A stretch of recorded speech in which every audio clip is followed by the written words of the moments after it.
Hello, everyone. This is NBC's Economics. Mainstream media loves talking about the GDP and how well it is doing right now, but they don't talk much about the GDI, a closely related but more obscure measure.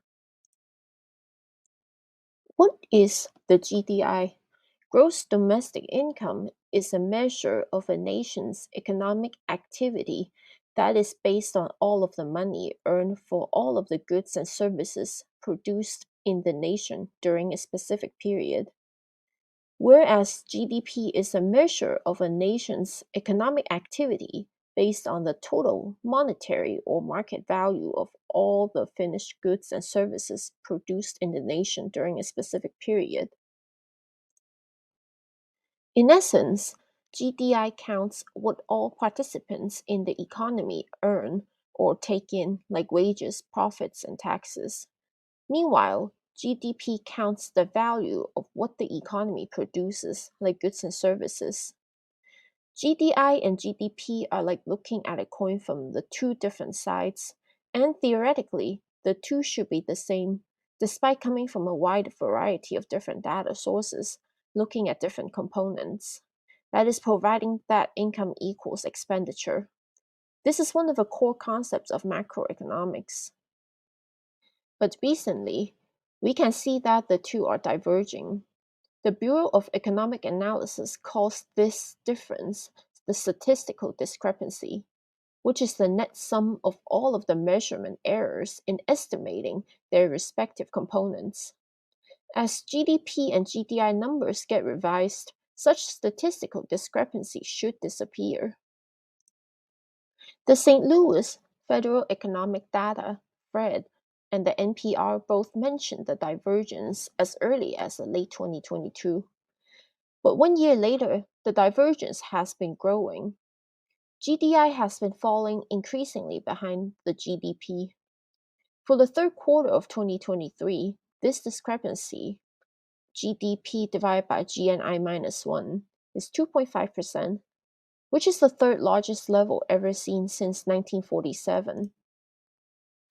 In addition to statistical discrepancy, the Fred blog post from September 2022 suggested a few additional possible explanations, such as measurement error, missing data, sampling errors, non sampling errors, and business cycles. But still, something strange is happening in the economy. Based on spending, or GDP, the economy is overheating. But based on income, or the GDI, the economy is lukewarm at best. While Fred and the NPR have reported on the divergence, and a few econ tubers have also talked about it, it isn't clear exactly what is driving this wedge between GDP and GDI. So we're going to investigate that. How is the GDI computed? The GDI formula is compensation of employees paid plus net operating surplus plus consumption of fixed capital plus taxes less subsidies on production and imports. Compensation of employees is the largest component of GDI, making up a bit over half, followed by net operating surplus, which makes up about a quarter of GDI.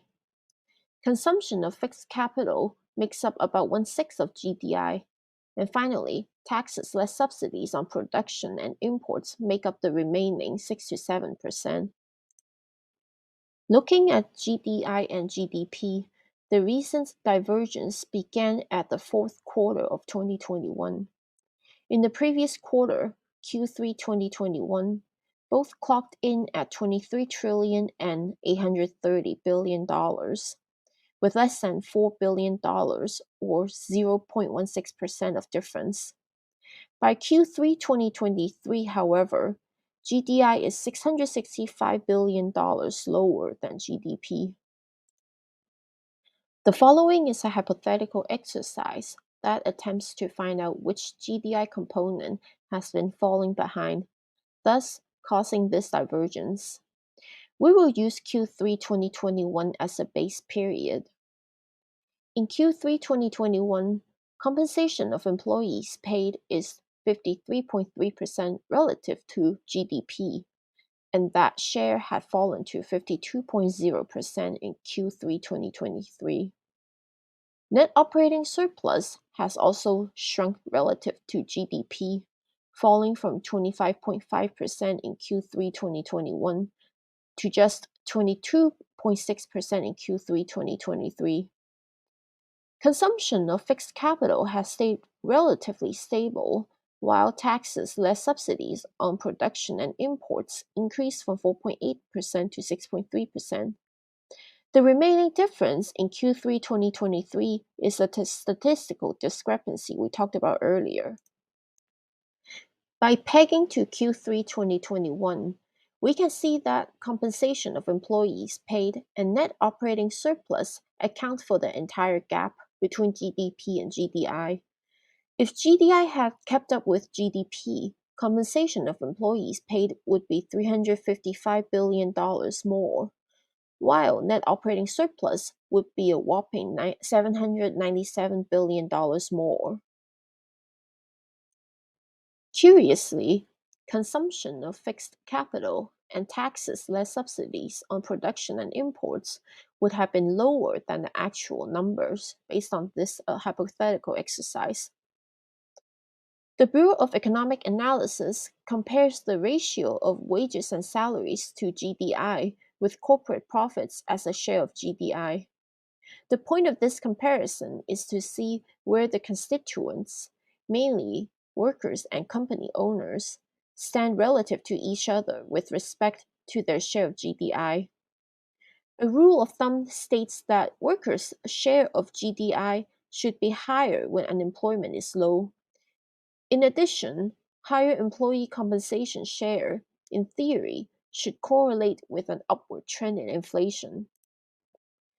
But that is not really the case here.